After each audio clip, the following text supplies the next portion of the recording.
After 25% tariffs on imported autos were rolled out by President Trump at midnight, Prime Minister Mark Carney has vowed to match that rate.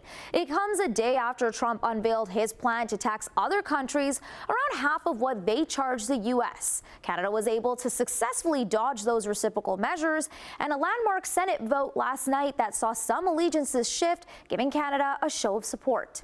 Tessa Bennett joins us in studio with more. Tessa, what can you tell us about this vote and Canada's response to the auto tariffs?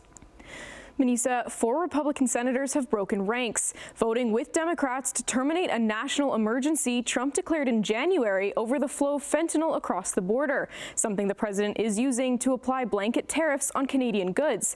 But Canada is focused on fighting off this newest round of auto tariffs, placing reciprocal 25% taxes on the U.S.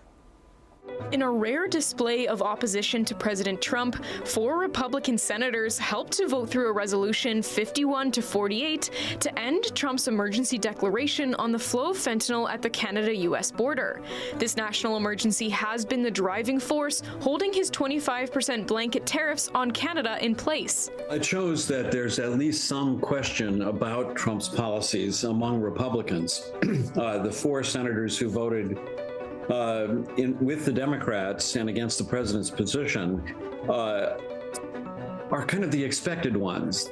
So finding many more in the future is surely going to be quite difficult. Arizona State University's Stephen Smith says while the bill is unlikely to pass through the Republican-held House of Representatives, it's a step in the right direction for those who oppose Trump's aggressive trade policies. So I think this is a question of maybe ratcheting up the pressure on the House just a little bit, and maybe creating a little bit of political cover for those few Republicans who might think that getting a vote and accepting the Senate's legislation is a good idea.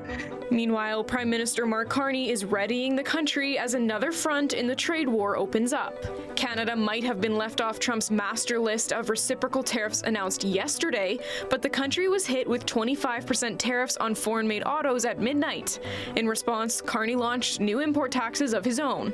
And today I'm announcing that the Government of Canada will be responding by matching the U.S. approach, with 25% tariffs on all vehicles imported from the United States that are not compliant with CUSMA. Carney said Canada is ready to lead an international coalition of countries who are in favor of free trade.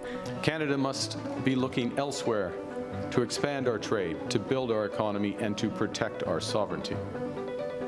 Canada is ready to take a leadership role in building a coalition of like-minded countries who share our values. Auto tariffs on both sides of the border will apply to vehicles that are not compliant with the Canada-United States-Mexico Free Trade Agreement. What we look for in something being compliant are essentially 3 parts. So one part is the proportion of the materials that actually come from North America. Michael Houghton with the Lazarus School of Business and Economics says the other 2 factors that determine a vehicle's compliance with CUSMA are its steel and aluminum content and the labor that went into its manufacturing. While Carney has already pledged to funnel the money gained from the counter tariffs back into the pockets of auto workers who lose their job as a result of the trade war, the impacts will still be significant.